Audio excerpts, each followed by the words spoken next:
অতি দুখৰ বিষয় যিখিনি সময়ত এই চৰকাৰখনে অসমীয়া ভূমিপুত্ৰৰ কথা কৈ জাতি মাটি কথা কৈ শাসনত বাগ দি ধৰিছিলে এইখিনি সময়তে আজি বাছি বাছি বিলাসিত সৈনিকসকলক যিকোনো জেগাত অসমৰ বিভিন্ন প্ৰান্তত বাটে ঘাটে আটকাই মেলি থানাই থানাই ভৰাই দিছে।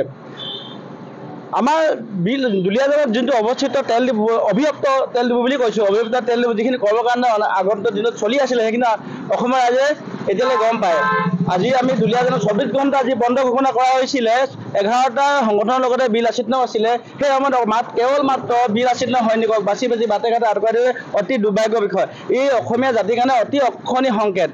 কিন্তু এটা কথা আমি বাৰে বাৰে উনুকিয়াই আছোঁ, সকীয়াই দিছোঁ, অনাগত দিনত যদি আমাৰ সৈনিকবিলাকক এনেকৈ ধৰি যিকোনো শক্তিৰে ধৰি কেনে আমাক দবাবলৈ বিচাৰে, সেই দবোৱা শক্তিটোক আমি উখুৱাই দিবলৈ সাজু আছোঁ। আৰু এতিয়া আমাৰ থানাৰ পৰা ওলোৱাৰ পিছত সৈনিকসকলে আকৌ জোৰদাৰ প্ৰস্তুতি আমাৰ কৰ্মকাণ্ড কৰি যামেই। আমাক কোনো শক্তিয়ে আমাক ৰখাব নোৱাৰে। বহিৰাগত চুটলি বিনিময়তে অসমীয়াৰ খিলঞ্জীয়া ল'ৰাসকলক থানাত আটকাই চৰকাৰে কি বুজাব বিচাৰিছে সেয়া কিন্তু ৰহস্যৰ বিষয়। আহি থকা অৱস্থা ঘটল বোলে চেপনৰ ডিমুৰ ওচৰৰ পৰা আটক কৰিছে। তেওঁ কি ক'ব তেখেতক এছ পি অফিচত বৰ অতি দুৰ্ভাগ্যজনক কথা। যিখিনি সময়ত আমি যাৰ বিৰুদ্ধে এজাহাৰ দিছিলোঁ, আজি কোনোবা তনু চাহী বোলা ছোৱালীগৰাকী আৰু কোনোবা বহিৰাগত যিখিনি মানুহে এজাহাৰ থানাই থানাই পৰি আছে, সেইখিনি মানুহ গ্ৰেপ্তাৰ নকৰি আমাৰ সম্পূৰ্ণ গণতান্ত্ৰিকভাৱে আন্দোলন কৰিবলৈ অহা বিল আচিন্ন সৈনিকসকলক বাটে ঘাটে গ্ৰেপ্তাৰ কৰি আটক কৰি চৰকাৰে কি বুজাব বিচাৰিছে সেই কিন্তু জাতিৰ কাৰণে অতি অক্ষণীয় সংকেত। এতিয়া শৃংখল প্ৰকাৰটো ডিব্ৰুগড়তে আছে বৰ্তমান।